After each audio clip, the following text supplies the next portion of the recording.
सत श्री अकाल प्यारे विद्यार्थियों। बेटे तुहाडा जो लैसन चल रहा है राजनीतिक प्रणाली पोलीटिकल सिस्टम उन्होंने अगे अज असी कंटिन्यू करांगे। सो मैं उम्मीद करती हाँ कि तुसी पिछे वाला लैसन कॉपीज़ के उत्ते लिखिया भी होएगा तो उन्हें समझण की कोशिश भी की होएगी। पिछे बेटे हुण तक असी राजनीतिक प्रणाली का मीनिंग कर चुके हैं। इस तो इलावा मैं तुहानूं दस चुकी हाँ कि निवेश मतलब मंगा, निकास मतलब निर्णय, मंगा लोकां अते लोकां दे समूहां राही प्रणाली को रखियां जांदियां हन। उन्हां मंगां संबंधी प्रणाली 3 काम करती है।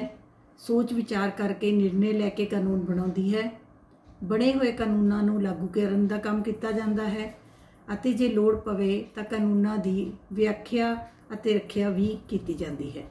ये काम जो है ये राजनीतिक प्रणाली दे सीधा ढांचे फॉर्मल रस्मी जो स्ट्रक्चर है विधान पालिका, कार्यपालिका, न्यायपालिका राही किया जाता है। सो इत्थे तक असी कर चुके हैं। एक उस तो बाद बच्चे मैं तुहानूं लास्ट लैक्चर च दस्सिया सी कि जदों राजनीतिक प्रणाली काम करती है कोई भी किसी भी देश की, चाहे भारत की होवे, चाहे अमेरिका की होवे, चाहे इंग्लैंड की होवे, चाहे किसी छोटे देश की होवे, जदों भी किसी देश की राजनीतिक प्रणाली काम करती है तो उसके उत्ते वातावरण का प्रभाव जरूर पैंदा है। सो उस दिन उस तो बाद मैं तुहानूं दस्सिया सीगा कि वातावरण 2 तरह का हुंदा है, देश का अंदरूनी वातावरण अते देश का बाहरी वातावरण।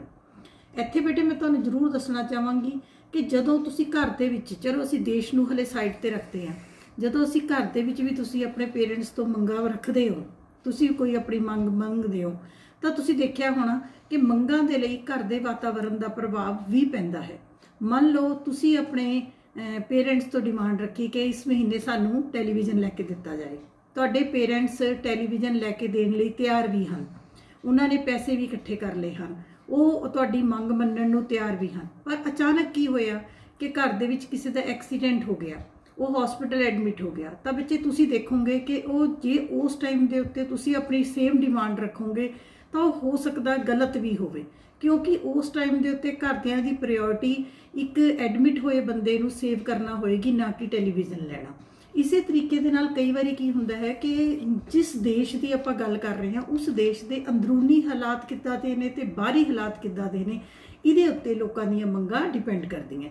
जिवें भारत है, भारत विच तुसीं देखिया किन्ने धर्म, जात, भाषावां, किन्नी तरह के लोग रहिंदे हन।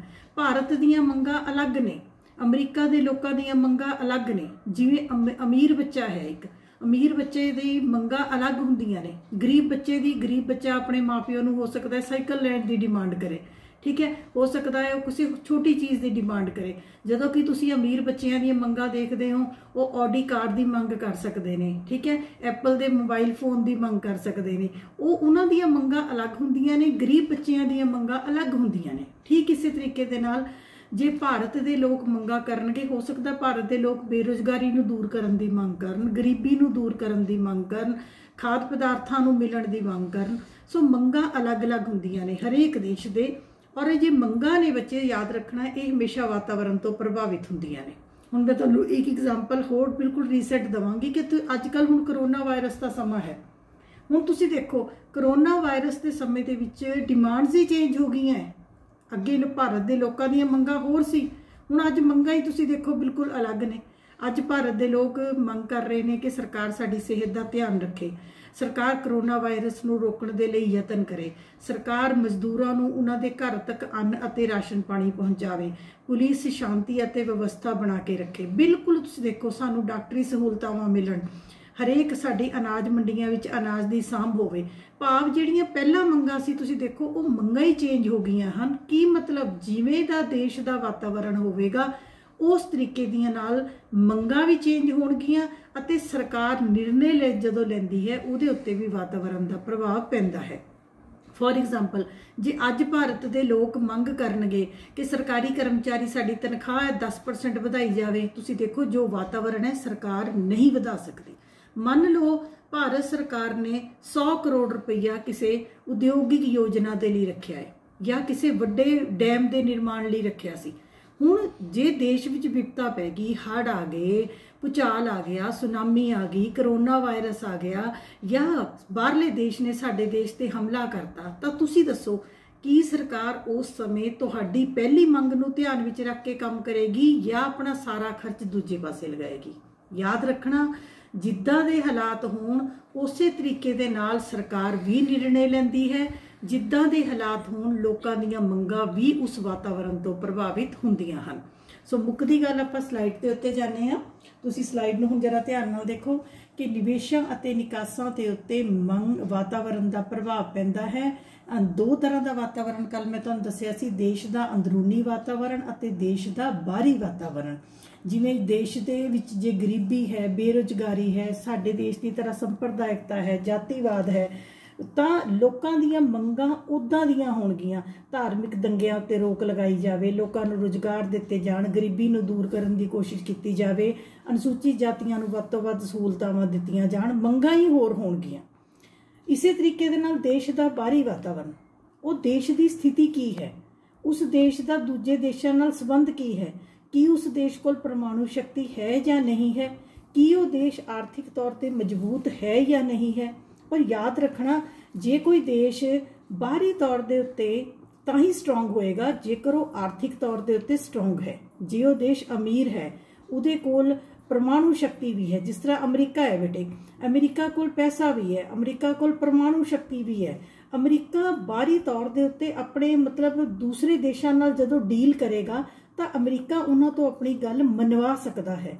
ਇਸ ਤੋਂ ਬਿਲਕੁਲ ਉਲਟ ਜੇ ਕੋਈ ਕਮਜ਼ੋਰ ਦੇਸ਼ ਹੋਏਗਾ, ਜੋ ਵਿਚਾਰੇ ਦੀ ਆਰਥਿਕ ਸਥਿਤੀ ਵੀ ਮਾੜੀ ਹੋਏਗੀ, ਉਹਦੇ ਕੋਲ ਪਰਮਾਣੂ ਹਥਿਆਰਾਂ ਦੀ ਵੀ ਘਾਟ ਹੋਏਗੀ, ਦੂਜੇ ਦੇਸ਼ਾਂ ਨਾਲ ਉਹਦੇ ਸੰਬੰਧ ਵੀ ਵਧੀਆ ਨਹੀਂ ਹੋਣਗੇ, ਜਾਂ ਵਿਚਾਰਾ ਕਿਸੇ ਦੇ ਉੱਤੇ ਕਿਸੇ ਚੀਜ਼ ਦੇ ਲਈ ਦੇਸ਼ ਡਿਪੈਂਡ ਕਰਦਾ ਹੋਏਗਾ, ਆਤਮ ਨਿਰਭਰ ਨਹੀਂ ਹੋਏਗਾ, ਤਾਂ ਬੇਟੇ ਉਹਨੂੰ ਆਪਣੀਆਂ ਮੰਗਾਂ ਉਸ ਹਿਸਾਬ ਨਾਲ ਪੂਰੀਆਂ ਕਰਨੀਆਂ ਪੈਂਦੀਆਂ ਹਨ ਅਤੇ ਨਿਰਣੇ ਲੈਣ ਸਮੇਂ ਵੀ ਧਿਆਨ ਰੱਖਣਾ ਪੈਂਦਾ ਹੈ। ਹੁਣ ਤੁਹਾਨੂੰ ਮੈਂ ਇੱਕ ਐਗਜ਼ਾਮਪਲ ਇੱਥੇ ਮੈਂ ਜ਼ਰੂਰ ਦਵਾਂਗੀ ਕਿ ਦੇਖੋ, ਜਿਵੇਂ ਹੁਣ ਇਸ ਵੇਲੇ ਕਰੋਨਾ ਵਾਇਰਸ ਦੇ ਸਮੇਂ ਤੁਸੀਂ ਦੇਖਿਆ ਕਿ ਇੱਕ ਜਮਾਤੀ ਕਲਾਸ ਦੇ ਉੱਤੇ ਇਸ ਚੀਜ਼ ਦਾ ਬਾਰ-ਬਾਰ ਦੋਸ਼ ਲਗਾਇਆ ਜਾ ਰਿਹਾ ਹੈ ਕਿ ਉਹਨਾਂ ਦੇ ਅਜਿਹਾ ਕਰਨ ਦੇ ਨਾਲ ਭਾਰਤ ਵਿੱਚ ਕਰੋਨਾ ਵਾਇਰਸ ਬਹੁਤ ਜ਼ਿਆਦਾ ਫੈਲਿਆ। ਪਰ ਤੁਸੀਂ ਇੱਕ ਗੱਲ ਨੋਟ ਕੀਤੀ ਹੋਣੀ ਕਿ ਇਹ ਇਲਜ਼ਾਮ ਚਾਹੇ ਸਹੀ ਹੈ ਚਾਹੇ ਨਹੀਂ ਹੈ, ਪਰ ਤੁਸੀਂ ਦੇਖਿਆ ਹੋਣਾ ਕਿ ਭਾਰਤ ਦੀ ਸਰਕਾਰ ਨੇ, ਮੋਦੀ ਸਰਕਾਰ ਨੇ ਇਸ ਬਾਰੇ ਕੋਈ ਵੀ ਆਪਣਾ ਬਿਆਨ ਨਹੀਂ ਦਿੱਤਾ। ਉਹਦੇ ਪਿੱਛੇ ਕਾਰਨ ਕੀ ਹੈ ਕਿ ਜੇਕਰ ਇਸ ਸਮੇਂ ਸਰਕਾਰ ਦੇ ਵੱਲੋਂ ਕੋਈ ਵੀ ਅਜਿਹਾ ਭੜਕਾਊ ਬਿਆਨ ਦੇ ਦਿੱਤਾ ਜਾਂਦਾ ਤਾਂ ਉਹਦੇ ਨਾਲ ਕੀ ਹੋਣਾ ਸੀ, ਕਰੋਨਾ ਵਾਇਰਸ ਤਾਂ ਸਾਡੇ ਦੇਸ਼ ਵਿੱਚ ਜੋ ਤਬਾਹੀ ਕਰ ਰਿਹਾ ਹੈ ਉਹ ਤਾਂ ਕਰ ਹੀ ਰਿਹਾ ਹੈ, ਸਾਡੇ ਦੇਸ਼ ਵਿੱਚ ਸੰਪਰਦਾਇਕ ਦੰਗੇ ਹੋਣ ਦੇ ਵੀ ਚਾਂਸਸ ਬਣ ਜਾਣੇ ਸੀ। ਸੋ ਯਾਦ ਰੱਖਣਾ ਕਿ ਜਦੋਂ ਵੀ ਸਰਕਾਰਾਂ ਕੰਮ ਕਰਦੀਆਂ ਹਨ ਤਾਂ ਸਰਕਾਰਾਂ ਨੂੰ ਆਪਣੇ ਦੇਸ਼ ਦਾ ਅੰਦਰੂਨੀ ਵਾਤਾਵਰਣ ਦਾ ਵੀ ਧਿਆਨ ਰੱਖਣਾ ਪੈਂਦਾ ਹੈ ਅਤੇ ਦੇਸ਼ ਕਿੰਨਾ ਕੁ ਸਟਰੋਂਗ ਹੈ ਉਸ ਦਾ ਵੀ ਧਿਆਨ ਰੱਖਣਾ ਪੈਂਦਾ ਹੈ। ਲੋਕਾਂ ਦੀਆਂ ਮੰਗਾਂ ਰੱਖਣ ਵੇਲੇ ਵੀ ਅੰਦਰੂਨੀ ਅਤੇ ਬਾਹਰੀ ਵਾਤਾਵਰਣ ਪ੍ਰਭਾਵ ਪਾਉਂਦਾ ਹੈ ਅਤੇ ਲੋਕਾਂ ਦੇ ਪ੍ਰਣਾਲੀ ਦੇ ਨਿਰਣੇ ਲੈਣ ਸਮੇਂ ਵੀ ਅੰਦਰੂਨੀ ਅਤੇ ਬਾਹਰੀ ਵਾਤਾਵਰਣ ਪ੍ਰਭਾਵ ਪਾਉਂਦਾ ਹੈ। ਸੋ ਤੁਸੀਂ ਯਾਦ ਰੱਖਣਾ ਹੈ, ਜਦੋਂ ਰਾਜਨੀਤਿਕ ਪ੍ਰਣਾਲੀ ਨਿਰਣੇ ਲੈਂਦੀ ਹੈ ਤਾਂ ਉਸ ਦੇ ਉੱਤੇ ਵਾਤਾਵਰਣ ਦਾ ਪ੍ਰਭਾਵ ਪੈਂਦਾ ਹੈ। ਠੀਕ ਇਸੇ ਤਰੀਕੇ ਦੇ ਨਾਲ ਜਦੋਂ ਲੋਕ ਆਪਣੀ ਪ੍ਰਣਾਲੀ ਅੱਗੇ ਮੰਗਾਂ ਰੱਖਦੇ ਹਨ ਤਾਂ ਉਹਨਾਂ ਦੇ ਉੱਤੇ ਵੀ ਵਾਤਾਵਰਣ ਦਾ ਪ੍ਰਭਾਵ ਪੈਂਦਾ ਹੈ। ਜਿਵੇਂ ਦਾ ਵਾਤਾਵਰਣ ਹੋਏਗਾ, ਮੰਗਾਂ ਸਾਡੀਆਂ ਉਸੇ ਤਰ੍ਹਾਂ ਦੀਆਂ ਹੋਣਗੀਆਂ, ਉਸੇ ਤਰ੍ਹਾਂ ਦੇ ਸਾਡੇ ਸਰਕਾਰ ਦੇ ਨਿਰਣੇ ਹੋਣਗੇ। ਸੋ ਵਾਤਾਵਰਣ ਦੇ ਪ੍ਰਭਾਵ ਦੇ ਉੱਤੇ ਵੀ ਬੇਟੇ ਤੁਹਾਨੂੰ ਕਈ ਵਾਰ ਪੇਪਰ 'ਚ ਕੁਐਸਚਨ ਆ ਜਾਂਦਾ ਹੈ। ਇਸ ਤੋਂ ਅੱਗੇ ਜਿਹੜੀ ਮੈਂ ਤੁਹਾਨੂੰ ਪਹਿਲਾਂ ਦੱਸਿਆ ਸੀਗਾ ਕਿ ਇੱਕ ਡੇਵਿਡ ਈਸਟਨ ਜੀ ਦਾ ਫੀਡਬੈਕ ਲੂਪ ਮਾਡਲ, ਬੇਟੇ ਮੈਂ ਤੁਹਾਨੂੰ ਦੱਸਿਆ ਸੀਗਾ ਕਿ ਲੋਕ ਕੀ ਕਰਦੇ ਨੇ, ਪੋਲੀਟੀਕਲ ਸਿਸਟਮ ਹੈ, ਰਾਜਨੀਤਿਕ ਪ੍ਰਣਾਲੀ ਹੈ, ਲੋਕੀ ਕੀ ਕਰਦੇ ਨੇ, ਡਿਮਾਂਡਸ ਕਰਦੇ ਨੇ। ਡਿਮਾਂਡਸ ਮੈਨੇ ਇਨਪੁਟ, ਮੰਗਾਂ ਕਿਸ ਤੋਂ ਕਰ ਰਹੇ ਨੇ, ਪ੍ਰਣਾਲੀ ਤੋਂ ਕਰ ਰਹੇ ਨੇ। ਦੇਖੋ ਇੱਧਰ ਨੂੰ ਜਾ ਰਿਹਾ, ਠੀਕ ਹੈ ਜੀ। ਉਸ ਤੋਂ ਬਾਅਦ ਕੀ ਹੈ, ਪ੍ਰਣਾਲੀ ਕੋਲ ਮੰਗ ਪਹੁੰਚ ਗਈ, ਪ੍ਰਣਾਲੀ ਨੇ ਉਹਨਾਂ ਮੰਗਾਂ ਸੰਬੰਧੀ ਕੀ ਲਏ, ਨਿਰਣੇ। ਨਿਰਣੇ ਮੈਨੇ ਆਊਟਪੁੱਟ, ਆਊਟਪੁੱਟ ਮੈਨੇ ਨਿਰਣੇ ਲੈ ਕੇ ਪ੍ਰਣਾਲੀ ਨੇ ਕੀ ਕੀਤਾ, ਪਾਲਿਸੀਜ਼ ਬਣਾਈਆਂ। ਪਾਲਿਸੀਜ਼ ਭਾਵ ਕਾਨੂੰਨ ਬਣਾਏ। ਲੋਕੀ ਮੰਗਾਂ ਰੱਖਦੇ ਨੇ ਪ੍ਰਣਾਲੀ ਦੇ ਅੱਗੇ, ਪ੍ਰਣਾਲੀ ਉਹਨਾਂ ਮੰਗਾਂ ਸੰਬੰਧੀ ਨਿਰਣੇ ਲੈਂਦੀ ਹੈ। ਨਿਰਣੇ ਲੈ ਕੇ ਕੀ ਕਰਦੀ ਹੈ, ਪਾਲਿਸੀਜ਼ ਬਣਾਉਂਦੀ ਹੈ, ਕਾਨੂੰਨ ਬਣਾਉਂਦੀ ਹੈ, ਲਾਗੂ ਕਰਦੀ ਹੈ, ਕਾਨੂੰਨਾਂ ਦੀ ਰੱਖਿਆ ਕਰਨ ਦਾ ਕੰਮ ਕਰਦੀ ਹੈ। ਜਦੋਂ ਲੋਕ ਮੰਗਾਂ ਰੱਖ ਰਹੇ ਨੇ ਤਾਂ ਕਿਹਦਾ ਪ੍ਰਭਾਵ ਪੈ ਰਿਹਾ ਹੈ? ਐਨਵਾਇਰਨਮੈਂਟ ਦਾ, ਡਿਮਾਂਡਸ ਦਾ। ਲੋਕਾਂ ਦੀਆਂ ਮੰਗਾਂ ਉੱਤੇ ਵੀ ਵਾਤਾਵਰਣ ਦਾ ਪ੍ਰਭਾਵ ਪਏਗਾ ਅਤੇ ਜਦੋਂ ਪ੍ਰਣਾਲੀ ਉਹਨਾਂ ਦੇ ਨਿਰਣੇ ਲੈ ਰਹੀ ਹੈ ਤਾਂ ਪ੍ਰਣਾਲੀ ਦੇ ਨਿਰਣਿਆਂ ਉੱਤੇ ਵੀ ਵਾਤਾਵਰਣ ਦਾ ਪ੍ਰਭਾਵ ਪਵੇਗਾ। ਯਾਦ ਰੱਖਣਾ ਹੈ, ਦੋਨੋਂ ਪਾਸੇ ਮੰਗਾਂ ਵੇਲੇ ਵੀ ਅਤੇ ਪ੍ਰਣਾਲੀ ਦੇ ਨਿਰਣਿਆਂ ਵੇਲੇ ਵੀ। ਇਸੇ ਤਰੀਕੇ ਦੇ ਨਾਲ ਜਦੋਂ ਮੈਂ ਤੁਹਾਨੂੰ ਕੀ ਦੱਸਿਆ ਸੀ ਕਿ ਲੋਕ ਮੰਗਾਂ ਰੱਖਣਗੇ ਤਾਂ ਸਾਨੂੰ ਆਪਣੀਆਂ ਮੰਗਾਂ ਪੂਰੀਆਂ ਕਰਾਉਣ ਲਈ ਪ੍ਰਣਾਲੀ ਨੂੰ ਸਾਥ ਵੀ ਦੇਣਾ ਪਏਗਾ। ਕਿੱਦਾਂ? ਦੇਸ਼ ਦੀ ਸੇਵਾ ਕਰਕੇ, ਦੇਸ਼ ਦੇ ਵਿੱਚ ਅਸੀਂ ਕਹਿ ਸਕਦੇ ਹਾਂ ਇਨਕਮ ਟੈਕਸ ਆਪਣਾ ਸਮੇਂ ਸਿਰ ਭਰ ਕੇ, ਦੇਸ਼ ਦੇ ਕਾਨੂੰਨਾਂ ਦੀ ਪਾਲਣਾ ਕਰਕੇ, ਦੇਸ਼ ਭਗਤੀ ਦਾ ਜਜ਼ਬਾ ਰੱਖ ਕੇ ਜਾਂ ਲੋੜ ਪੈਣ ਤੇ ਦੇਸ਼ ਸੇਵਾ ਕਰਕੇ ਸਾਨੂੰ ਪ੍ਰਣਾਲੀ ਨੂੰ ਸਾਥ ਵੀ ਦੇਣਾ ਪਵੇਗਾ। ਸੋ ਡੇਵਿਡ ਈਸਟਨ ਜੀ ਨੇ ਇਹ ਗੱਲ ਕਹੀ ਹੈ ਕਿ ਜਦੋਂ ਵੀ ਮੰਗਾਂ ਰੱਖੀਆਂ ਜਾਂਦੀਆਂ ਹਨ ਉਹ ਵੀ ਵਾਤਾਵਰਣ ਤੋਂ ਪ੍ਰਭਾਵਿਤ ਹੁੰਦੀਆਂ ਹਨ, ਜਦੋਂ ਪ੍ਰਣਾਲੀ ਮੰਗਾਂ ਸੰਬੰਧੀ ਨਿਰਣੇ ਲੈਂਦੀ ਹੈ ਤਾਂ ਉਹ ਵੀ ਵਾਤਾਵਰਣ ਤੋਂ ਪ੍ਰਭਾਵਿਤ ਹੁੰਦਾ ਹੈ। ਸੋ ਇਸ ਸਾਰੇ, ਔਰ ਮੈਂ ਤੁਹਾਨੂੰ ਉਸ ਦਿਨ ਕੱਲ ਦੇ ਲੈਕਚਰ ਦੇ ਵਿੱਚ ਬੱਚੇ ਮੈਂ ਤੁਹਾਨੂੰ ਦੱਸਿਆ ਸੀਗਾ ਕਿ ਜੇ ਤਾਂ ਮੰਗ ਪੂਰੀ ਹੋ ਜੇ ਤਾਂ ਵੀ ਨਵੀਂ ਮੰਗ ਪ੍ਰਣਾਲੀ ਕੋਲ ਆ ਜਾਂਦੀ ਹੈ। ਜੇ ਮੰਗ ਤੋਂ ਲੋਕ ਖੁਸ਼ ਨਾ ਹੋਣ ਨਿਰਣਿਆਂ ਤੋਂ ਤਾਂ ਇੱਕ ਵਾਰੀ ਫੇਰ ਉਹ ਮੰਗ ਬਣ ਕੇ ਪ੍ਰਣਾਲੀ ਦੇ ਕੋਲ ਚਲੀ ਜਾਂਦੀ ਹੈ। ਇਸ ਸਾਰੇ ਮਾਡਲ ਨੂੰ ਅਸੀਂ ਨਾਮ ਦਿੰਦੇ ਹਾਂ ਫੀਡਬੈਕ ਲੂਪ ਦਾ ਮਾਡਲ ਹੈ, ਮੁੜ ਨਿਵੇਸ਼ ਪ੍ਰਕਿਰਿਆ ਦਾ ਮਾਡਲ ਹੈ। ਇਹ ਤੁਸੀਂ ਧਿਆਨ ਨਾਲ ਦੇਖ ਲੈਣਾ ਹੈ। ਹਾਂਜੀ ਬੇਟੇ, ਅੱਗੇ ਅਸੀਂ ਬੱਚੇ ਬਹੁਤ ਹੀ ਇੰਪੋਰਟੈਂਟ ਕੁਐਸਚਨ ਇਸ ਲੈਸਨ ਦਾ ਕਰਾਂਗੇ, ਰਾਜਨੀਤਿਕ ਪ੍ਰਣਾਲੀ ਦੇ ਕਾਰਜ, ਫੰਕਸ਼ਨਸ ਆਫ ਪੋਲੀਟੀਕਲ ਸਿਸਟਮ। ਇਹ ਬੱਚੇ ਤੁਹਾਡੇ 6 ਨੰਬਰ ਦੇ ਵਿੱਚ ਵੀ ਵੱਡਾ ਕੁਐਸਚਨ ਆ ਜਾਂਦਾ ਹੈ, ਛੋਟੇ ਛੋਟੇ ਕੁਐਸਚਨਸ ਵੀ ਇਹਦੇ ਵਿੱਚੋਂ ਆ ਜਾਂਦੇ ਹਨ। ਸੋ ਇਹ ਬਹੁਤ ਇੰਪੋਰਟੈਂਟ ਹੈ, ਇਹ ਤੁਸੀਂ ਸਲਾਈਡ ਦੇ ਉੱਤੇ ਦੇਖਣਾ ਸ਼ੁਰੂ ਕਰੋ। ਰਾਜਨੀਤਿਕ ਪ੍ਰਣਾਲੀ ਦੇ ਕਾਰਜ, ਜਦੋਂ ਵੀ ਤੁਹਾਨੂੰ ਆ ਜਾਂਦਾ ਹੈ ਰਾਜਨੀਤਿਕ ਪ੍ਰਣਾਲੀ ਦੇ ਕਾਰਜ, ਕਈ ਵਾਰੀ ਨਾਮ ਹੀ ਲਿਖਣੇ ਆ ਜਾਂਦੇ ਨੇ, ਤਾਂ ਰਾਜਨੀਤਿਕ ਪ੍ਰਣਾਲੀ 2 ਤਰ੍ਹਾਂ ਦੇ ਮੁੱਖ ਕੰਮ ਕਰਦੀ ਹੈ। ਨੰਬਰ 1 ਨਿਵੇਸ਼ ਕਾਰਜ, ਨੰਬਰ 2 ਨਿਕਾਸ ਕਾਰਜ। ਔਰ ਮੈਂ ਤੁਹਾਨੂੰ ਕੀ ਦੱਸਿਆ ਸੀਗਾ ਕਿ ਰਾਜਨੀਤਿਕ ਪ੍ਰਣਾਲੀ ਦਾ ਮੁੱਖ ਕੰਮ ਕੀ ਹੈ? ਨਿਵੇਸ਼ਾਂ ਨੂੰ ਨਿਕਾਸਾਂ ਵਿੱਚ ਬਦਲਣਾ, ਭਾਵ ਲੋਕਾਂ ਦੀਆਂ ਮੰਗਾਂ ਨੂੰ ਨਿਰਣਿਆਂ ਵਿੱਚ ਬਦਲਣਾ। ਸੋ ਹੁਣ ਅਸੀਂ ਕਰਾਂਗੇ ਕਿ ਨਿਵੇਸ਼ ਕਾਰਜ ਕਿੰਨੀ ਤਰ੍ਹਾਂ ਦੇ ਨੇ, ਨਿਕਾਸ ਕਾਰਜ ਕਿੰਨੀ ਤਰ੍ਹਾਂ ਦੇ ਨੇ। ਨਿਕਾਸ ਕਾਰਜ ਕੱਲ ਮੈਂ ਤੁਹਾਨੂੰ ਕਰਵਾਏ ਵੀ ਸੀ, ਪਹਿਲਾਂ ਅਸੀਂ ਅੱਜ ਕਰਾਂਗੇ ਨਿਵੇਸ਼ ਕਾਰਜ। ਨਿਵੇਸ਼ ਕਾਰਜ ਬੇਟੇ ਤੁਸੀਂ ਦੇਖ ਰਹੇ ਹੋ ਸਲਾਈਡ ਦੇ ਉੱਤੇ 4 ਤਰ੍ਹਾਂ ਦੇ ਨੇ। ਨੰਬਰ 1 ਰਾਜਨੀਤਿਕ ਸਮਾਜੀਕਰਨ ਅਤੇ ਭਰਤੀ, political socialisation and recruitment. Second is ਹਿੱਤ ਸਰੂਪੀਕਰਨ। ਤੀਸਰਾ ਹੈਗਾ ਹਿੱਤ ਸਮੂਹੀਕਰਨ। ਚੌਥਾ ਹੈਗਾ ਰਾਜਨੀਤਿਕ ਸੰਚਾਰ। ਇਹ ਤੁਹਾਡੇ ਲਈ ਚਾਰੋਂ ਨਾਮ ਬਿਲਕੁਲ ਅਲੱਗ-ਅਲੱਗ ਨੇ ਬੇਟੇ, ਪਰ ਜਦ ਤੁਸੀਂ ਕਰੋਗੇ ਤਾਂ ਤੁਹਾਨੂੰ ਆਪਣੇ ਆਪ ਇਵੇਂ ਨਾਲ-ਨਾਲ ਮੈਂ ਸਮਝਾਉਂਦੀ ਰਵਾਂਗੀ। ਪਹਿਲਾ ਕਾਰਜ ਆ ਜਾਂਦਾ ਹੈ ਨਿਵੇਸ਼ ਕਾਰਜਾਂ 'ਚ ਰਾਜਨੀਤਿਕ ਸਮਾਜੀਕਰਨ ਅਤੇ ਭਰਤੀ। ਇਹਦਾ ਮਤਲਬ ਹੈਗਾ ਕਿ ਰਾਜਨੀਤੀ ਪ੍ਰਤੀ ਲੋਕਾਂ ਦੇ ਜੋ ਵਿਸ਼ਵਾਸ, ਭਾਵਨਾਵਾਂ, ਕਦਰਾਂ ਕੀਮਤਾਂ ਹਨ ਉਹਨਾਂ ਨੂੰ ਰਾਜਨੀਤਿਕ ਸੱਭਿਆਚਾਰ ਕਿਹਾ ਜਾਂਦਾ ਹੈ ਅਤੇ ਰਾਜਨੀਤਿਕ ਸੱਭਿਆਚਾਰ ਨੂੰ ਕਾਇਮ ਰੱਖਣਾ, ਇੱਕ ਪੀੜ੍ਹੀ ਤੋਂ ਦੂਜੀ ਪੀੜ੍ਹੀ ਤੱਕ ਲੈ ਕੇ ਜਾਣਾ ਰਾਜਨੀਤਿਕ ਸਮਾਜੀਕਰਨ ਕਹਾਉਂਦਾ ਹੈ।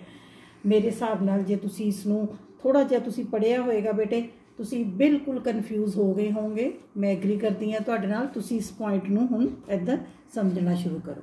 ਹਾਂਜੀ ਬੇਟੇ, ਪਹਿਲਾ ਕੰਮ ਹੈਗਾ ਰਾਜਨੀਤਿਕ ਸਮਾਜੀਕਰਨ ਅਤੇ ਭਰਤੀ। ਡਰਨਾ ਨਹੀਂ ਹੈ, ਬਿਲਕੁਲ ਸਿੰਪਲ ਲਫ਼ਜ਼ਾਂ 'ਚ ਦੱਸ ਰਹੀ ਹਾਂ। ਰਾਜਨੀਤਿਕ ਪ੍ਰਣਾਲੀ ਪਹਿਲਾ ਕੰਮ ਇਹ ਕਰਦੀ ਹੈ ਕਿ ਕਿਸੇ ਵੀ ਦੇਸ਼, ਕੋਈ ਵੀ ਦੇਸ਼ ਹੋਵੇ, ਭਾਰਤ ਹੈ, ਜਾਪਾਨ ਹੈ, ਅਮਰੀਕਾ ਹੈ, ਕੋਈ ਵੀ ਦੇਸ਼ ਹੈ, ਉੱਥੋਂ ਦੇ ਲੋਕ ਆਪਣੀ ਪ੍ਰਣਾਲੀ 'ਤੇ ਕਿੰਨਾ ਕੁ ਵਿਸ਼ਵਾਸ ਰੱਖਦੇ ਹਨ, ਆਪਣੀ ਪ੍ਰਣਾਲੀ ਪ੍ਰਤੀ ਕੀ ਕਦਰਾਂ ਕੀਮਤਾਂ ਰੱਖਦੇ ਹਨ, ਕੀ ਆਪਣੀ ਪ੍ਰਣਾਲੀ ਨਾਲ ਜੁੜੇ ਹੋਏ ਹਨ ਜਾਂ ਨਹੀਂ, ਕੀ ਭਾਵਨਾਤਮਕ ਤੌਰ 'ਤੇ ਸਾਂਝ ਹੈ ਜਾਂ ਨਹੀਂ, ਕੀ ਉਹਨਾਂ ਨੂੰ ਆਪਣੀ ਪ੍ਰਣਾਲੀ 'ਤੇ ਫੇਥ ਹੈ ਜਾਂ ਨਹੀਂ। ਇਹਨਾਂ ਸਾਰੀਆਂ ਚੀਜ਼ਾਂ ਨੂੰ ਅਸੀਂ ਕਹਿੰਦੇ ਹਾਂ ਰਾਜਨੀਤਿਕ ਸੱਭਿਆਚਾਰ। ਤੇ ਹਰੇਕ ਪ੍ਰਣਾਲੀ ਦੀ ਇਹ ਕੋਸ਼ਿਸ਼ ਹੁੰਦੀ ਹੈ ਕਿ ਉਹ ਚੰਗੇ ਸੱਭਿਆਚਾਰ ਦਾ ਨਿਰਮਾਣ ਕਰੇ ਅਤੇ ਆਉਣ ਵਾਲੀਆਂ ਪੀੜ੍ਹੀਆਂ ਨੂੰ ਵੀ ਉਹ ਚੰਗਾ ਸੱਭਿਆਚਾਰ ਦੇਵੇ। ਇਹ ਪ੍ਰਣਾਲੀ ਦਾ ਪਹਿਲਾ ਕੰਮ ਮੰਨਿਆ ਜਾਂਦਾ ਹੈ। ਹੁਣ ਕੀ ਹੈ ਕਿ ਬੇਟੇ ਸਾਰੇ ਦੇਸ਼ਾਂ ਦੇ ਅਲੱਗ-ਅਲੱਗ ਵੀ ਹੋ ਸਕਦੇ ਨੇ। ਹੁਣ ਮੈਂ ਤੁਹਾਨੂੰ ਬੜੀ ਵਾਰੀ ਐਗਜ਼ਾਮਪਲ ਦਿੰਦੀ ਹਾਂ ਕਿ ਜਾਪਾਨ ਦੇ ਲੋਕ ਨੇ, ਜਾਪਾਨ ਦੀ ਸਰਕਾਰ ਤੋਂ ਜੇ ਕੋਈ ਗਲਤੀ ਵੀ ਹੋ ਜਾਏ ਤਾਂ ਜਾਪਾਨ ਦੇ ਲੋਕ ਆਪਣੀ ਸਰਕਾਰ ਦੇ ਉੱਤੇ ਫੇਥ ਕਰਦੇ ਨੇ ਕਿ ਜ਼ਰੂਰ ਕੁਝ ਖਾਸ ਹੋਏਗਾ ਤਾਂ ਸਾਡੀ ਸਰਕਾਰ ਤੋਂ ਨੇ ਇਸ ਜਿਹਾ ਕੀਤਾ ਹੋਏਗਾ। ਦੂਜੇ ਪਾਸੇ ਜੇ ਆਪਾਂ ਦੇਖੀਏ ਤਾਂ ਅਸੀਂ ਆਪਣੇ ਭਾਰਤ ਨੂੰ ਦੇਖੀਏ, ਸਾਡੇ ਇੱਥੇ ਜੇ ਸਰਕਾਰ ਕੁਝ ਵਧੀਆ ਵੀ ਕਰ ਦਿੰਦੀ ਹੈ ਤਾਂ ਵੀ ਲੋਕੀ ਉਹਦੇ ਤੇ ਕਿੰਤੂ ਪਰੰਤੂ ਕਰਦੇ ਨੇ, ਰਾਜਨੀਤਿਕ ਦਲ ਕਿੰਤੂ ਪਰੰਤੂ ਕਰਦੇ ਨੇ, ਜਾਂ ਕਈ ਵਾਰ ਤਾਂ ਇਹ ਵੀ ਕਹਿ ਦਿੱਤਾ ਜਾਂਦਾ ਹੈ ਕਿ ਵੋਟਾਂ ਲੈਣੀਆਂ ਹਨ ਤਾਂ ਵਧੀਆ ਕੰਮ ਕਰ ਰਹੇ ਹਨ। ਕੀ ਮਤਲਬ ਕਿ ਆਪਣੇ ਦੇਸ਼ ਤੇ ਸਾਨੂੰ ਵਿਸ਼ਵਾਸ ਕਿੰਨਾ ਕੁ ਹੈ, ਅਸੀਂ ਆਪਣੇ ਦੇਸ਼ ਦਾ ਕਿੰਨਾ ਕੁ ਸਾਥ ਦੇ ਰਹੇ ਹਾਂ। ਔਰ ਮੈਨੂੰ ਇੱਥੇ ਇਸ ਲੈਕਚਰ 'ਚ ਦੱਸਦੇ ਹੋਏ ਖੁਸ਼ੀ ਹੋ ਰਹੀ ਹੈ ਕਿ ਜੋ ਅਸੀਂ ਭਾਰਤ ਬਾਰੇ ਸਾਡੀ ਸੋਚ ਸੀ, ਭਾਰਤ ਦੇ ਲੋਕਾਂ ਬਾਰੇ, ਢਾਂਚੇ ਬਾਰੇ ਉਹ ਅੱਜ ਕਰੋਨਾ ਵਾਇਰਸ ਦੇ ਸਮੇਂ ਦੇ ਵਿੱਚ ਚੇਂਜ ਹੁੰਦੀ ਹੈ। ਮੈਨੂੰ ਲੱਗ ਰਿਹਾ ਬੇਟੇ ਉਹ ਮੈਨੂੰ ਚੇਂਜ ਹੁੰਦੀ ਨਜ਼ਰ ਆ ਰਹੀ ਹੈ। ਅੱਜ ਤੁਸੀਂ ਦੇਖੋ ਭਾਰਤ ਦੇ ਸਾਰੇ ਲੋਕ ਇਕੱਠੇ ਹਨ, ਉਹਨਾਂ ਵਿੱਚ ਏਕਤਾ ਹੈ, ਉਹ ਇਕੱਠੇ ਮਿਲ ਕੇ ਇਸ ਜੰਗ ਨੂੰ ਲੜਨ ਲਈ ਤਿਆਰ ਨੇ ਅਤੇ ਸਰਕਾਰ ਦਾ ਸਾਥ ਦੇਣ ਲਈ ਤਿਆਰ ਨੇ। ਸੋ ਇਹੀ ਹੈ ਕਿ ਜਦੋਂ ਪ੍ਰਣਾਲੀ ਅਜਿਹਾ ਡਿਵੈਲਪ ਕਰ ਸਕੇ ਕਿ ਉਹ ਆਪਣੇ ਲੋਕਾਂ ਦਾ ਆਪਣੇ ਤੇ ਵਿਸ਼ਵਾਸ ਬਣਾ ਸਕੇ, ਚੰਗੀਆਂ ਗੱਲਾਂ ਨੂੰ, ਚੰਗੀਆਂ ਪਰੰਪਰਾਵਾਂ ਨੂੰ, ਚੰਗੇ ਨਿਯਮਾਂ ਨੂੰ ਅਗਲੀ ਪੀੜ੍ਹੀ ਤੱਕ ਲਿਜਾਣ ਦਾ ਕੰਮ ਕਰੇ, ਤਾਂ ਇਸ ਨੂੰ ਰਾਜਨੀਤਿਕ ਸੱਭਿਆਚਾਰ ਜਾਂ ਸਮਾਜੀਕਰਨ ਦਾ ਨਾਮ ਦਿੱਤਾ ਜਾਂਦਾ ਹੈ। ਇਹ ਕੰਮ ਰਾਜਨੀਤਿਕ ਪ੍ਰਣਾਲੀ ਨੇ ਹੀ ਕਰਨਾ ਹੁੰਦਾ ਹੈ। ਜਿੱਦਾਂ ਦੀ ਪ੍ਰਣਾਲੀ ਕੰਮ ਕਰੇਗੀ ਉੱਦਾਂ ਦੀਆਂ ਅੱਗੇ ਪਰੰਪਰਾਵਾਂ, ਰੀਤੀ ਰਿਵਾਜ ਪੈ ਜਾਣਗੇ। ਇਸ ਕੰਮ ਦੇ ਲਈ ਪ੍ਰਣਾਲੀ ਕੀ ਕਰਦੀ ਹੈ? ਭਰਤੀ ਕਰਦੀ ਹੈ। ਰਾਜਨੀਤਿਕ ਭਰਤੀ ਤੋਂ ਮਤਲਬ ਹੈ ਕਿ ਜਦੋਂ ਪ੍ਰਣਾਲੀ ਆਪਣਾ ਕੰਮ ਕਰਨ ਦੇ ਲਈ ਵੱਖ-ਵੱਖ ਅਧਿਕਾਰੀਆਂ ਅਤੇ ਕਰਮਚਾਰੀਆਂ ਨੂੰ ਨਿਯੁਕਤ ਕਰਦੀ ਹੈ। ਮੈਂ ਤੁਹਾਨੂੰ ਪਹਿਲਾਂ ਦੱਸਿਆ ਸੀ ਕਿ ਪ੍ਰਣਾਲੀ ਦੇ ਅੰਗ ਹੁੰਦੇ ਹਨ, ਉਹਨਾਂ ਨੇ ਹੀ ਕੰਮ ਕਰਨਾ ਹੈ। ਮੰਤਰੀਆਂ ਨੇ ਵੀ ਕੰਮ ਕਰਨਾ ਹੈ, ਅਫਸਰਾਂ ਨੇ ਵੀ ਕਰਨਾ ਹੈ। ਔਰ ਮੈਂ ਤੁਹਾਨੂੰ ਕਲੀਅਰ ਕੱਟ ਦੱਸਿਆ ਸੀ ਕਿ ਇੱਕ ਚਪੜਾਸੀ ਤੋਂ ਲੈ ਕੇ ਇੱਕ ਰਾਸ਼ਟਰਪਤੀ ਤੱਕ ਸਾਰੇ ਅਸੀਂ ਜਦੋਂ ਮਿਲ ਕੇ ਕੰਮ ਕਰਦੇ ਹਾਂ ਤਾਂ ਉਹ ਅਸੀਂ ਪ੍ਰਣਾਲੀ ਦਾ ਕੰਮ ਹੋ ਸਕਦਾ ਹੈ। ਸੋ ਜਦੋਂ ਪ੍ਰਣਾਲੀ ਆਪਣੇ ਕੰਮ ਕਰਨ ਦੇ ਲਈ ਅਧਿਕਾਰੀਆਂ ਅਤੇ ਕਰਮਚਾਰੀਆਂ ਨੂੰ ਨਿਯੁਕਤ ਕਰਦੀ ਹੈ ਤਾਂ ਉਸ ਨੂੰ ਰਾਜਨੀਤਿਕ ਭਰਤੀ ਕਿਹਾ ਜਾਂਦਾ ਹੈ। ਹੋ ਸਕਦਾ ਹੈ ਬੇਟੇ ਤੁਹਾਡੇ ਕੋਲ ਬੁੱਕਸ ਨਾ ਹੋਣ, ਤੁਸੀਂ ਪਲੀਜ਼ ਇਸ ਸਲਾਈਡ ਦੇ ਉੱਤੇ ਇਹਨੂੰ ਨੋਟ ਕਰੋ ਕਿ ਰਾਜਨੀਤੀ ਪ੍ਰਤੀ ਲੋਕਾਂ ਦੇ ਜੋ ਵਿਸ਼ਵਾਸ, ਭਾਵਨਾਵਾਂ, ਕਦਰਾਂ ਕੀਮਤਾਂ ਹਨ ਉਸ ਨੂੰ ਰਾਜਨੀਤਿਕ ਸੱਭਿਆਚਾਰ ਕਿਹਾ ਜਾਂਦਾ ਹੈ। ਰਾਜਨੀਤਿਕ ਸੱਭਿਆਚਾਰ ਨੂੰ ਕਾਇਮ ਰੱਖਣਾ, ਚੰਗੀਆਂ ਗੱਲਾਂ ਨੂੰ ਕਾਇਮ ਰੱਖਣਾ, ਚੇਂਜ ਕਰਨ ਵਾਲੀਆਂ ਮਾੜੀਆਂ ਗੱਲਾਂ ਨੂੰ ਬਦਲਣਾ ਅਤੇ ਇੱਕ ਪੀੜ੍ਹੀ ਤੋਂ ਦੂਜੀ ਪੀੜ੍ਹੀ ਤੱਕ ਲੈ ਕੇ ਜਾਣਾ, ਇਸ ਨੂੰ ਰਾਜਨੀਤਿਕ ਸਮਾਜੀਕਰਨ ਕਿਹਾ ਜਾਂਦਾ ਹੈ। ਇਹ ਕਾਰਜ ਰਾਜਨੀਤਿਕ ਪ੍ਰਣਾਲੀ ਕਰਦੀ ਹੈ। ਇਸ ਕੰਮ ਦੇ ਲਈ ਪ੍ਰਣਾਲੀ ਨੂੰ ਕਈ ਰਾਜਨੀਤਿਕ ਅਧਿਕਾਰੀਆਂ ਅਤੇ ਕਰਮਚਾਰੀਆਂ ਦੀ ਭਰਤੀ ਕਰਨੀ ਪੈਂਦੀ ਹੈ। ਭਰਤੀ ਤੋਂ ਭਾਵ ਹੈ ਉਹ ਕਾਰਜ ਜਿਸ ਰਾਹੀਂ ਰਾਜਨੀਤਿਕ ਪ੍ਰਣਾਲੀ ਆਪਣੀ ਭੂਮਿਕਾਵਾਂ ਭਾਵ ਆਪਣੇ ਕਾਰਜਾਂ ਦੀ ਪੂਰਤੀ ਕਰਦੀ ਹੈ। ਉਹਨਾਂ ਸਭ ਸਰਕਾਰੀ ਅਤੇ ਅਧਿਕਾਰੀਆਂ ਅਤੇ ਕਰਮਚਾਰੀਆਂ ਨੂੰ ਜਦੋਂ ਰਿਕਰੂਟ ਕੀਤਾ ਜਾਂਦਾ ਹੈ ਤਾਂ ਉਸ ਨੂੰ ਰਾਜਨੀਤਿਕ ਭਰਤੀ ਕਿਹਾ ਜਾਂਦਾ ਹੈ। ਇਹ ਬੱਚੇ ਤੁਹਾਡੇ ਰਾਜਨੀਤਿਕ ਪ੍ਰਣਾਲੀ ਦਾ ਰਾਜਨੀਤਿਕ ਪ੍ਰਣਾਲੀ ਦਾ ਤੁਹਾਡਾ ਪਹਿਲਾ ਕੰਮ ਹੈ। ਦੂਸਰਾ ਕੰਮ ਹੈਗਾ ਹਿੱਤ ਸਰੂਪੀਕਰਨ। ਹੁਣ ਤੁਸੀਂ ਬੜਾ ਲਫ਼ਜ਼ ਧਿਆਨ ਨਾਲ ਦੇਖੋ, ਹਿੱਤ ਸਰੂਪੀਕਰਨ, ਇੰਟਰਸਟ ਆर्टिकुलेशन। हित मैंने मंगा, ਸਰੂਪੀਕਰਨ मैंने ਸਰੂਪ ਕਰਨਾ, मैंने ਬਣਾਉਣਾ, ਮੰਗਾਂ ਦਾ ਬਣਨਾ। ਇਹਨੂੰ ਬੜੇ ਧਿਆਨ ਨਾਲ ਮੈਂ ਸੌਖਾ ਕਰਕੇ ਦੱਸ ਰਹੀ ਹਾਂ। ਮੰਗਾਂ ਦਾ ਬਣਨਾ, ਹਿੱਤ ਮਤਲਬ ਮੰਗਾਂ, ਸਰੂਪੀਕਰਨ मैंने ਮੰਗਾਂ ਦਾ ਬਣਨਾ ਜਾਂ ਮੰਗਾਂ ਨੂੰ ਪੇਸ਼ ਕਰਨਾ। ਹੁਣ ਤੁਸੀਂ ਸੋਚੋ ਕਿ ਪ੍ਰਣਾਲੀ ਕੋਲ ਮੰਗਾਂ ਜਾਂਦੀਆਂ ਕਿੱਦਾਂ ਹੈ। ਪਹਿਲਾਂ ਤਾਂ ਮੰਗਾਂ ਰੱਖਣੀਆਂ ਨੇ ਤਾਂ ਪ੍ਰਣਾਲੀ ਨੇ ਕੰਮ ਸ਼ੁਰੂ ਕਰਨਾ ਹੈ। ਪ੍ਰਣਾਲੀ ਕੋਲ ਮੰਗਾਂ ਜਾਂਦੀਆਂ ਕਿੱਦਾਂ ਹੈ? ਸੰਸਥਾਵਾਂ ਰਾਹੀਂ ਜਾਂਦੀਆਂ ਹਨ। ਮੈਂ ਤੁਹਾਨੂੰ ਦੱਸਿਆ ਹੈ ਸਾਡੀਆਂ ਵਿਧਾਨ ਪਾਲਿਕਾਵਾਂ, ਸਾਡੀ ਸੰਸਦ, ਸਾਡੇ ਮੰਤਰੀ, ਸਾਡੇ ਚੀਫ ਮਿਨਿਸਟਰ, ਸਾਡੇ ਪ੍ਰਧਾਨ ਮੰਤਰੀ, ਸਾਡੇ ਅਧਿਕਾਰੀ ਵਰਗ, ਸਾਡੇ ਸੈਨਾ, ਸਾਰੀਆਂ ਕੋਈ ਵੀ ਸੰਸਥਾਵਾਂ ਹਨ, ਕੋਈ ਵੀ ਸੰਸਥਾ ਹੈ ਉਹ ਪ੍ਰਣਾਲੀ ਦੇ ਅੱਗੇ ਮੰਗ ਪੇਸ਼ ਕਰ ਸਕਦੀ ਹੈ। ਸੈਨਿਕ ਕਰ ਸਕਦੇ ਨੇ, ਸੰਸਦ ਦੇ ਮੈਂਬਰ ਤਨਖਾਹ ਦੇ ਵਾਧੇ ਦੀ ਮੰਗ ਕਰ ਸਕਦੇ ਨੇ, ਕਿਸੇ ਬਿੱਲ ਪਾਸ ਕਰਨ ਦੀ ਮੰਗ ਕੀਤੀ ਜਾ ਸਕਦੀ ਹੈ, ਸੈਨਾ ਦੇ ਵਿੱਚ ਇੱਕ ਭਰਤੀ ਦੇ ਲਈ ਕੋਈ ਮੰਗ ਕੀਤੀ ਜਾ ਸਕਦੀ ਹੈ, ਕਿਸੇ ਵੀ ਤਰ੍ਹਾਂ ਦੇ ਕਾਨੂੰਨ ਬਣਾਉਣ ਦੀ ਕੋਈ ਮੰਗ ਕੀਤੀ ਜਾ ਸਕਦੀ ਹੈ। ਇਸੇ ਤਰੀਕੇ ਦੇ ਨਾਲ ਅਣ ਸਮੁਦਾਇਕ ਹਿੱਤ ਸਮੂਹ, ਸਾਰੇ ਵਿਦਿਆਰਥੀ ਯੂਨੀਅਨ ਮੰਗਾਂ ਰੱਖ ਸਕਦੇ ਨੇ, ਅਧਿਆਪਕ ਰੱਖ ਸਕਦੇ ਨੇ, ਵਪਾਰੀ ਰੱਖ ਸਕਦੇ ਨੇ, ਕਿਸਾਨ ਰੱਖ ਸਕਦੇ ਨੇ, ਕੋਈ ਧਰਮ ਬਾੜੇ ਰੱਖ ਸਕਦੇ ਨੇ, ਕੋਈ ਧਾਰਮਿਕ ਸੰਸਥਾਵਾਂ ਰੱਖ ਸਕਦੀਆਂ ਹੈ, ਕੋਈ ਵੀ ਮੰਗ ਰੱਖ ਸਕਦਾ ਹੈ।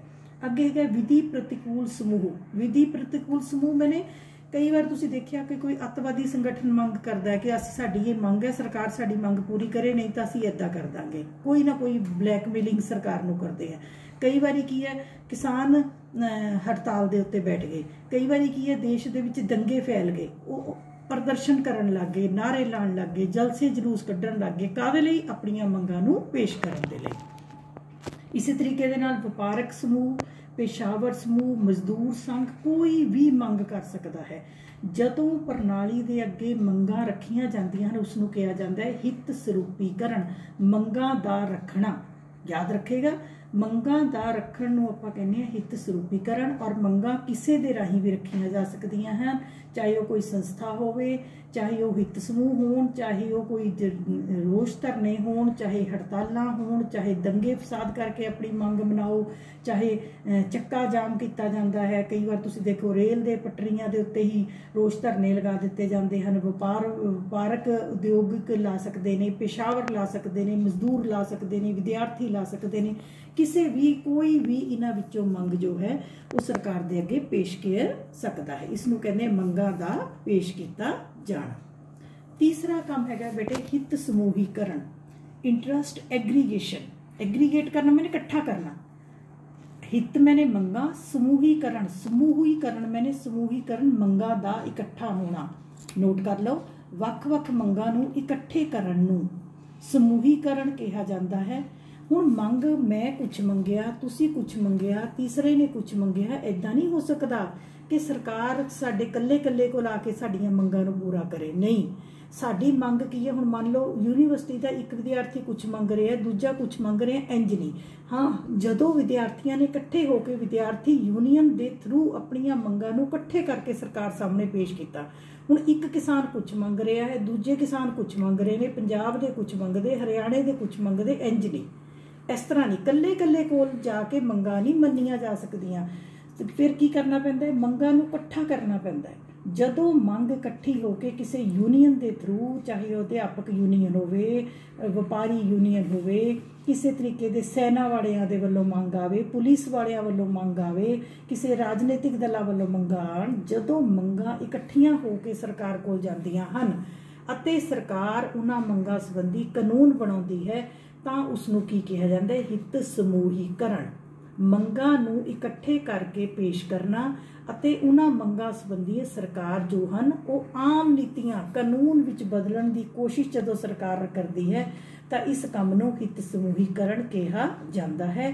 ਔਰ ਇਹ ਕੰਮ ਕੌਣ ਕਰਦਾ ਹੈ? ਰਾਜਨੀਤਿਕ ਦਲਾਂ ਦੇ ਰਾਹੀਂ ਵਧੇਰਾ ਕੀਤਾ ਜਾਂਦਾ ਹੈ। ਤੁਸੀਂ ਕਹੋਗੇ ਰਾਜਨੀਤਿਕ ਦਲਾਂ ਰਾਹੀਂ ਕਿੱਦਾਂ ਬੱਚੇ? ਕਿਉਂਕਿ ਜਿਹੜੀਆਂ ਲੋਕਾਂ ਦੀਆਂ ਮੰਗਾਂ ਨੇ ਉਹ ਉਛਾਲਣ ਦਾ ਕੰਮ ਕੌਣ ਕਰਦਾ ਹੈ? ਰਾਜਨੀਤਿਕ ਦਲ। ਸਾਡੀ ਵਿਰੋਧੀ ਪਾਰਟੀਆਂ ਰੌਲਾ ਪਾਉਂਦੀਆਂ ਨੇ ਸਰਕਾਰ ਨੂੰ ਵੀ ਲੋਕੀ ਆਹ ਮੰਗ ਰਹੇ ਨੇ, ਵਪਾਰੀ ਆਹ ਮੰਗ ਰਹੇ ਨੇ। ਹੁਣ ਤੁਸੀਂ ਦੇਖੋ ਕਰੋਨਾ ਵਾਇਰਸ ਦੇ ਸਮੇਂ ਵੀ ਵਿਰੋਧੀ ਪਾਰਟੀਆਂ ਕਹਿੰਦੀਆਂ ਨੇ ਕਿਸਾਨ ਇਸ ਤਰ੍ਹਾਂ ਕਰ ਰਹੇ ਨੇ, ਮੰਡੀਆਂ ਦਾ ਇੰਤਜ਼ਾਮ ਠੀਕ ਨਹੀਂ ਕੀਤਾ ਜਾ ਰਿਹਾ, ਲੋਕਾਂ ਨੂੰ ਅੰਨ ਨਹੀਂ ਮਿਲ ਰਿਹਾ, ਲੋਕਾਂ ਨੂੰ ਇਹ ਨਹੀਂ ਮਿਲ ਰਿਹਾ। ਸੋ ਉਹਨਾਂ ਨੇ ਲੋਕਾਂ ਦੀਆਂ ਮੰਗਾਂ ਕਿਸੇ ਨਾ ਕਿਸੇ ਤਰੀਕੇ ਦੇ ਨਾਲ ਸਰਕਾਰ ਤੱਕ ਪਹੁੰਚਾਉਣ ਦਾ ਕੰਮ ਕੀਤਾ ਜਾਂਦਾ ਹੈ। ਸੋ ਲੋਕਾਂ ਰਾਹੀਂ ਮੰਗਾਂ, ਠੀਕ ਹੈ। ਉਸ ਤੋਂ ਇਲਾਵਾ ਹਿੱਤ ਸਮੂਹਾਂ ਅਤੇ ਦਬਾਅ ਸਮੂਹਾਂ ਰਾਹੀਂ ਮੰਗਾਂ ਦੇ ਵਿੱਚ ਮਤਭੇਦ ਹੋ ਸਕਦਾ ਹੈ, ਕੋਈ ਕੀ ਮੰਗੇ ਕੋਈ ਕੀ। ਉਹਨਾਂ ਮਤਭੇਦਾਂ ਨੂੰ ਦੂਰ ਕਰਨਾ, ਆਮ ਨੀਤੀਆਂ, ਉਹਨਾਂ ਵਿੱਚੋਂ ਆਮ ਗੱਲਾਂ। ਹੁਣ ਇੱਕ ਕਹਿੰਦਾ ਵਿਦਿਆਰਥੀ ਕਹਿੰਦੇ ਨੇ ਸਾਡੀਆਂ ਫੀਸਾਂ ਘਟਾ ਦਿਓ, ਦੂਸਰੇ ਵਿਦਿਆਰਥੀ ਕਹਿੰਦੇ ਨੇ ਨਹੀਂ ਜੀ ਇਹ ਨਹੀਂ, ਸਾਡੀ ਟਿਊਸ਼ਨ ਫੀਸ ਘਟਾਈ ਜਾਵੇ, ਤੀਸਰਾ ਕੁਝ ਹੋਰ ਮੰਗਦਾ ਹੈ, ਚੌਥਾ ਕੁਝ ਹੋਰ ਮੰਗਦਾ ਹੈ। ਇਸ ਤਰ੍ਹਾਂ ਨਹੀਂ ਬੇਟੇ ਸਰਕਾਰ ਚੱਲਦੀ, ਇਸ ਤਰ੍ਹਾਂ ਨਹੀਂ ਪ੍ਰਣਾਲੀ ਕੰਮ ਕਰ ਸਕਦੀ। ਸੋ ਉਹਨਾਂ ਵਿੱਚੋਂ ਟੋਟਲ ਮੰਗਾਂ ਕੱਢ ਕੇ ਅਜਿਹੀਆਂ ਮੰਗਾਂ ਕੱਢੀਆਂ ਜਾਂਦੀਆਂ ਹਨ ਜਿਹਦੇ ਨਾਲ ਸਮੁੱਚੇ ਸਮਾਜ ਨੂੰ ਫਾਇਦਾ ਹੋਵੇ, ਬਹੁਤੇ ਲੋਕਾਂ ਨੂੰ ਫਾਇਦਾ ਹੋਵੇ, ਕਿਸੇ ਨੂੰ ਨੁਕਸਾਨ ਨਾ ਹੋਣ ਔਰ ਉਹਦੇ ਅਨੁਸਾਰ ਠੀਕ ਕਾਨੂੰਨ ਵੀ ਬਣਾਇਆ ਜਾ ਸਕੇ। ਇਹਨਾਂ ਸਾਰਿਆਂ ਨੂੰ ਇਕੱਠੇ ਕਰਨ ਦੇ ਕੰਮ ਨੂੰ ਅਸੀਂ ਕੀ ਕਹਿੰਦੇ ਹਾਂ? ਹਿੱਤ ਸਮੂਹੀਕਰਨ। ਇਹ ਵੀ ਰਾਜਨੀਤਿਕ ਪ੍ਰਣਾਲੀ ਦਾ ਤੀਸਰਾ ਕੰਮ ਹੈ। ਚੌਥਾ ਕੰਮ ਹੈ ਬੱਚੇ ਰਾਜਨੀਤਿਕ ਸੰਚਾਰ, ਪੋਲੀਟੀਕਲ ਕਮਿਊਨੀਕੇਸ਼ਨ। ਇਹ ਤੁਹਾਨੂੰ ਮੈਂ ਕੱਲ੍ਹ ਵੀ ਦੱਸਿਆ ਸੀ, ਆਪਾਂ ਰੋਜ਼ ਦੇਖ ਰਹੇ ਹਾਂ ਕਿ ਜਦੋਂ ਪ੍ਰਣਾਲੀ ਦੇ ਵੱਖ-ਵੱਖ ਅੰਗਾਂ ਵਿੱਚ ਸੰਪਰਕ ਬਣਾਉਣ ਵਾਲੇ ਸਾਧਨ ਜਿਵੇਂ ਸਾਡੀ ਆਕਾਸ਼ਬਾਣੀ, ਰੇਡੀਓ, ਟੈਲੀਵਿਜ਼ਨ, ਅਖਬਾਰਾਂ, ਸੋਸ਼ਲ ਮੀਡੀਆ, ਇਹਨਾਂ ਦਾ ਕੰਮ ਕੀ ਹੈ? ਇਹ ਲੋਕਾਂ ਦੀਆਂ ਮੰਗਾਂ ਸਰਕਾਰ ਤੱਕ ਪਹੁੰਚਾਉਂਦੇ ਹਨ ਅਤੇ ਸਰਕਾਰ ਦੇ ਨਿਰਣੇ ਲੋਕਾਂ ਤੱਕ ਪਹੁੰਚਾਉਂਦੇ ਹਨ। ਹੁਣ ਜੇ ਤੁਸੀਂ ਧਿਆਨ ਨਾਲ ਅੱਜ ਕੱਲ੍ਹ ਟੀਵੀ ਤੁਸੀਂ ਮੈਕਸੀਮਮ ਦੇਖ ਰਹੇ ਹੋ, ਤੁਸੀਂ ਦੇਖਦੇ ਹੋਵੋਗੇ ਬੇਟੇ ਕਿ ਸਾਡੇ ਰਾਜਨੀਤਿਕ ਦਲ ਹੀ ਸਰਕਾਰਾਂ ਨੂੰ ਦੱਸ ਰਹੇ ਨੇ ਕਿ ਇੱਥੇ ਅਨਾਜ ਦੀ ਕਮੀ ਹੈ, ਇੱਥੇ ਮੈਡੀਕਲ ਫੈਸਿਲਿਟੀ ਦੀ ਕਮੀ ਹੈ, ਇੱਥੇ ਕਿਸਾਨਾਂ ਨੂੰ ਲੋੜ ਹੈ, ਇੱਥੇ ਮਜ਼ਦੂਰਾਂ ਨੂੰ ਲੋੜ ਹੈ, ਇੱਥੇ ਬੱਸਾਂ ਦੀ ਲੋੜ ਹੈ, ਇੱਥੇ ਟ੍ਰੇਨਾਂ ਚਲਾਉਣ ਦੀ ਲੋੜ ਹੈ। ਲੋਕਾਂ ਦੀਆਂ ਮੰਗਾਂ ਸਰਕਾਰ ਤੱਕ ਪਹੁੰਚਾ ਰਹੇ ਨੇ। ਬਦਲੇ ਦੇ ਵਿੱਚ ਜੋ ਸਰਕਾਰ ਨਿਰਣੇ ਲੈਂਦੀ ਹੈ ਉਹ ਸਾਨੂੰ ਕਿੱਥੋਂ ਪਤਾ ਲੱਗ ਰਿਹਾ ਵੀ ਸਰਕਾਰ ਨੇ ਲੋਕਡਾਊਨ ਵਧਾਤਾ ਹੈ ਜੀ, ਸਰਕਾਰ ਨੇ ਇੰਜ ਕਹਿਤਾ ਜੀ, ਹੁਣ ਇਹ ਕਾਨੂੰਨ ਬਣ ਗਿਆ ਜੀ, ਹੁਣ ਇੱਦਾਂ ਨਹੀਂ ਕਰ ਸਕਦੇ। ਇਹ ਕਿੱਥੋਂ ਪਤਾ ਲੱਗਦਾ ਹੈ? ਸਾਰੇ ਸਾਡੇ ਸੰਚਾਰ ਦੇ ਸਾਧਨਾਂ ਰਾਹੀਂ ਸਾਨੂੰ ਇਹ ਪਤਾ ਲੱਗਦਾ ਹੈ। ਸੋ ਯਾਦ ਰੱਖਣਾ ਹੈ, ਚੌਥਾ ਹੈਗਾ ਸਾਡਾ ਰਾਜਨੀਤਿਕ ਸੰਚਾਰ। ਬਹੁਤ ਲੋਕਾਂ ਦੀਆਂ ਮੰਗਾਂ ਸਰਕਾਰ ਤੱਕ ਪਹੁੰਚਦੀਆਂ ਹਨ। ਸਰਕਾਰ ਦੇ ਨਿਰਣੇ ਜਿਹੜੇ ਸਾਧਨਾਂ ਦੇ ਰਾਹੀਂ ਲੋਕਾਂ ਤੱਕ ਪਹੁੰਚਦੇ ਹਨ, ਲੋਕਾਂ ਨੂੰ ਪਤਾ ਲੱਗਦੇ ਹਨ, ਉਹਨਾਂ ਨੂੰ ਰਾਜਨੀਤਿਕ ਸੰਚਾਰ ਜਾਂ ਪੋਲੀਟੀਕਲ ਕਮਿਊਨੀਕੇਸ਼ਨ ਕਿਹਾ ਜਾਂਦਾ ਹੈ। ਇਹਦੇ ਸਾਧਨ ਆਕਾਸ਼ਵਾਣੀ, ਰੇਡੀਓ, ਟੈਲੀਵਿਜ਼ਨ, ਰਾਜਨੀਤਿਕ ਦਲ, ਅਖਬਾਰਾਂ, ਸੋਸ਼ਲ ਮੀਡੀਆ, ਤੁਹਾਡੇ ਟਵਿੱਟਰ, ਇਹ ਸਾਰੇ ਹੀ ਤੁਹਾਡੇ ਜਿਹੜੇ ਸਾਧਨ ਹਨ ਇਹ ਮੰਨੇ ਜਾਂਦੇ ਹਨ। ਸੋ ਇਹ ਸੀ 4 ਨਿਵੇਸ਼ ਕਾਰਜ। ਅੱਗੇ ਬੇਟੇ ਹੈ ਨਿਕਾਸ ਕਾਰਜ। ਨਿਕਾਸ ਕਾਰਜ ਮੈਂ ਡਿਟੇਲ ਨਹੀਂ ਕਰਵਾਵਾਂਗੀ ਤੁਹਾਨੂੰ, ਕਿਉਂਕਿ ਇਹ ਬੱਚੇ ਮੈਂ ਕੱਲ ਤੁਹਾਨੂੰ ਕਰਵਾਏ ਸੀ ਕਿ ਜਦੋਂ ਲੋਕਾਂ ਦੀਆਂ ਮੰਗਾਂ ਪ੍ਰਣਾਲੀ ਕੋਲ ਪਹੁੰਚ ਗਈਆਂ ਤਾਂ ਪ੍ਰਣਾਲੀ ਉਹਨਾਂ ਨੂੰ ਨਿਰਣਿਆਂ ਵਿੱਚ ਬਦਲਣ ਦੀ ਜਦੋਂ ਕੋਸ਼ਿਸ਼ ਕਰਦੀ ਹੈ ਤਾਂ ਉਹਨਾਂ ਨਿਰਣਿਆਂ ਵਿੱਚ ਬਦਲਣ ਨੂੰ ਨਿਕਾਸ ਕਾਰਜ ਕਿਹਾ ਜਾਂਦਾ ਹੈ। ਇਹ 3 ਤਰ੍ਹਾਂ ਦੇ ਹੁੰਦੇ ਨੇ। ਨਿਯਮ ਨਿਰਮਾਣ ਕਾਰਜ, ਭਾਵ ਉਹਨਾਂ ਮੰਗਾਂ ਸੰਬੰਧੀ ਕਾਨੂੰਨ ਬਣਾਉਣੇ ਜੋ ਕੰਮ ਵਿਧਾਨ ਪਾਲਿਕਾ ਕਰਦੀ ਹੈ। ਦੂਸਰਾ ਹੈਗਾ ਉਹਨਾਂ ਮੰਗਾਂ ਨੂੰ, ਕਾਨੂੰਨਾਂ ਨੂੰ ਲਾਗੂ ਕਰਨਾ ਜੋ ਕੰਮ ਕਾਰਜਪਾਲਿਕਾ ਕਰਦੀ ਹੈ। ਅਤੇ ਉਹਨਾਂ ਨਿਯਮਾਂ ਦੀ ਵਿਆਖਿਆ ਕਰਨਾ ਜੋ ਕੰਮ ਸਾਡੀ ਨਿਆਂਪਾਲਿਕਾ ਕਰਦੀ ਹੈ। ਹਾਂਜੀ ਬੇਟੇ, ਪ੍ਰਣਾਲੀ ਦੇ ਰਾਜਨੀਤਿਕ ਪ੍ਰਣਾਲੀ ਦੇ ਨਿਵੇਸ਼ ਤੇ ਨਿਕਾਸ ਕਾਰਜ ਅਸੀਂ ਕਰ ਲਏ ਆ ਬੱਚੇ। ਹੁਣ ਅਸੀਂ ਇਸ ਲੈਸਨ ਦਾ ਲਾਸਟ ਕੁਐਸਚਨ ਕਰਾਂਗੇ, ਉਹ ਹੈਗਾ ਰਾਜ ਅਤੇ ਰਾਜਨੀਤਿਕ ਪ੍ਰਣਾਲੀ ਵਿੱਚ ਅੰਤਰ। ਸੋ ਤੁਸੀਂ ਆਪਣੀ 11ਵੀਂ ਕਲਾਸ ਦੇ ਨਾਲ ਚੱਲਣਾ ਹੈ। 11ਵੀਂ 'ਚ ਅਸੀਂ ਰਾਜ ਕੀਤਾ ਸੀ। ਰਾਜ ਥੋੜੇ ਜਾਂ ਬਹੁਤੇ ਲੋਕਾਂ ਦਾ ਸਮੂਹ ਜੋ ਧਰਤੀ ਦੇ ਨਿਸ਼ਚਿਤ ਭਾਗ ਤੇ ਰਹਿੰਦੇ ਹਨ, ਜਿਨ੍ਹਾਂ ਦੀ ਆਪਣੀ ਇੱਕ ਸਰਕਾਰ ਹੁੰਦੀ ਹੈ। ਉਹ ਸਰਕਾਰ ਕੋਲ ਪ੍ਰਭੂਸੱਤਾ ਹੁੰਦੀ ਹੈ, ਉਸ ਨੂੰ ਰਾਜ ਕਿਹਾ ਜਾਂਦਾ ਹੈ। ਜਾਂ ਤੁਹਾਨੂੰ ਗਾਰਨਰ ਜੀ ਦੀ ਪਰਿਭਾਸ਼ਾ ਵੀ ਯਾਦ ਆ ਗਈ ਹੋਏਗੀ। ਇਸੇ ਤਰੀਕੇ ਦੇ ਨਾਲ ਬੇਟੇ ਉਹ ਰਾਜ ਪੁਰਾਣੀ ਧਾਰਨਾ ਸੀ। ਪੁਰਾਣੇ ਰਾਜਨੀਤੀ ਸ਼ਾਸਤਰ ਵਿੱਚ ਸਭ ਤੋਂ ਇੰਪੋਰਟੈਂਟ ਰਾਜ ਨੂੰ ਮੰਨਿਆ ਜਾਂਦਾ ਸੀ, ਜਦੋਂ ਕਿ ਨਵੇਂ ਰਾਜਨੀਤੀ ਸ਼ਾਸਤਰ ਵਿੱਚ ਸਭ ਤੋਂ ਇੰਪੋਰਟੈਂਟ ਰਾਜਨੀਤਿਕ ਪ੍ਰਣਾਲੀ ਨੂੰ ਮੰਨਿਆ ਗਿਆ ਹੈ। ਸੋ ਅਗਲਾ ਤੁਹਾਡਾ ਪੇਪਰ ਦੇ ਪੁਆਇੰਟ ਆਫ ਵਿਊ ਤੋਂ ਕੁਐਸਚਨ ਆ ਜਾਂਦਾ ਹੈ ਕਿ ਰਾਜ ਅਤੇ ਰਾਜਨੀਤਿਕ ਪ੍ਰਣਾਲੀ ਵਿੱਚ ਅੰਤਰ ਦੱਸੋ। ਸੋ ਉਹ ਅਸੀਂ ਜਲਦੀ ਸਲਾਈਡ ਦੇ ਉੱਤੇ ਕਰਾਂਗੇ। ਪਹਿਲਾ ਅੰਤਰ ਹੈਗਾ ਬੇਟੇ ਨਿਰਣਾਇਕ ਕੰਮਾਂ ਸੰਬੰਧੀ ਅੰਤਰ। ਠੀਕ ਹੈ, ਰਾਜ ਜਦੋਂ ਆਪਾਂ ਰਾਜ ਦੀ ਗੱਲ ਕਰਦੇ ਹਾਂ, ਇੱਥੇ ਬੇਟੇ ਠੀਕ ਕਰ ਲਓ, ਨਿਰਣਾਇਕ ਤੱਤਾਂ ਸੰਬੰਧੀ ਅੰਤਰ। ਐਲੀਮੈਂਟਸ ਕੀ ਹੈ?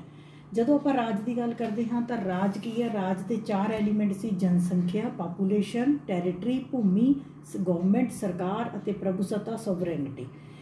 ਇਹਨਾਂ 4 ਚੀਜ਼ਾਂ ਦੇ ਹੋਣ ਤੇ ਹੀ ਰਾਜ ਹੈ, ਇਸ ਤੋਂ ਇਲਾਵਾ ਰਾਜ ਨਹੀਂ ਹੋ ਸਕਦਾ। ਠੀਕ ਇਸੇ ਤਰੀਕੇ ਨਾਲ ਜੇ ਆਪਾਂ ਰਾਜਨੀਤਿਕ ਪ੍ਰਣਾਲੀ ਦੀ ਗੱਲ ਕਰੀਏ ਤਾਂ ਰਾਜਨੀਤਿਕ ਪ੍ਰਣਾਲੀ ਕੋਲ ਕਿਹੜੀ ਸ਼ਕਤੀ ਸੀ? ਕਾਨੂੰਨੀ, ਨਿਯਮਿਤ, ਸਰੀਰਕ ਜਬਰ ਸ਼ਕਤੀ, ਜਿਹੜੀ ਮੈਂ ਤੁਹਾਨੂੰ ਮੀਨਿੰਗ ਦੇ ਸ਼ੁਰੂ ਵਿੱਚ ਕਰਵਾਈ ਸੀ। ਜਿਸ ਰਾਜਨੀਤਿਕ ਪ੍ਰਣਾਲੀ ਕੋਲ ਕਾਨੂੰਨ ਬਣਾਉਣ ਦੀ ਸ਼ਕਤੀ ਨਹੀਂ ਹੈ, ਜਿਹਦੇ ਕਾਨੂੰਨ ਲੋਕਾਂ ਲਈ ਮੰਨਣੇ ਜ਼ਰੂਰੀ ਨਹੀਂ ਹਨ, ਤਾਂ ਉਹ ਕਦੇ ਵੀ ਰਾਜਨੀਤਿਕ ਪ੍ਰਣਾਲੀ ਨਹੀਂ ਹੋ ਸਕਦੀ। ਭਾਵ ਜੇ ਇਹ 4 ਤੱਤ ਹੋਣਗੇ ਤਾਂ ਹੀ ਰਾਜ ਬਣੇਗਾ। ਇਸੇ ਤਰੀਕੇ ਨਾਲ ਜਿਸ ਪ੍ਰਣਾਲੀ ਕੋਲ ਇਹ ਸ਼ਕਤੀ ਹੋਵੇਗੀ ਉਹੀ ਪ੍ਰਣਾਲੀ ਰਾਜਨੀਤਿਕ ਪ੍ਰਣਾਲੀ ਬਣ ਸਕਦੀ ਹੈ। ਦੂਜਾ ਆ ਗਿਆ ਬੇਟੇ ਕਾਰਜਾਂ ਸੰਬੰਧੀ ਅੰਤਰ। ਰਾਜਨੀਤਿਕ ਪ੍ਰਣਾਲੀ ਦੇ ਮੁੱਖ ਕੰਮ ਕੀ ਸੀਗੇ? ਇਨਪੁਟ ਅਤੇ ਆਊਟਪੁੱਟ। ਕੀ ਦੱਸਿਆ ਸੀ ਮੈਂ ਤੁਹਾਨੂੰ? ਨਿਵੇਸ਼ਾਂ ਨੂੰ ਨਿਕਾਸਾਂ ਵਿੱਚ ਬਦਲਣਾ ਰਾਜਨੀਤਿਕ ਪ੍ਰਣਾਲੀ ਦਾ ਮੁੱਖ ਕੰਮ ਹੈ। ਠੀਕ ਹੈ, ਇਸੇ ਤਰੀਕੇ ਨਾਲ ਪੁਰਾਣਾ +1 ਯਾਦ ਕਰੋ। ਰਾਜ ਕਿਹੜੇ ਕੰਮ ਕਰਦਾ ਸੀ? ਰਾਜ ਵੀ 2 ਤਰ੍ਹਾਂ ਦੇ ਕੰਮ ਕਰਦਾ ਸੀ, ਜ਼ਰੂਰੀ ਕਾਰਜ ਅਤੇ ਇੱਛਕ ਕਾਰਜ। ਠੀਕ ਹੈ, ਕੰਪਲਸਰੀ ਤੇ ਵੋਲੰਟਰੀ।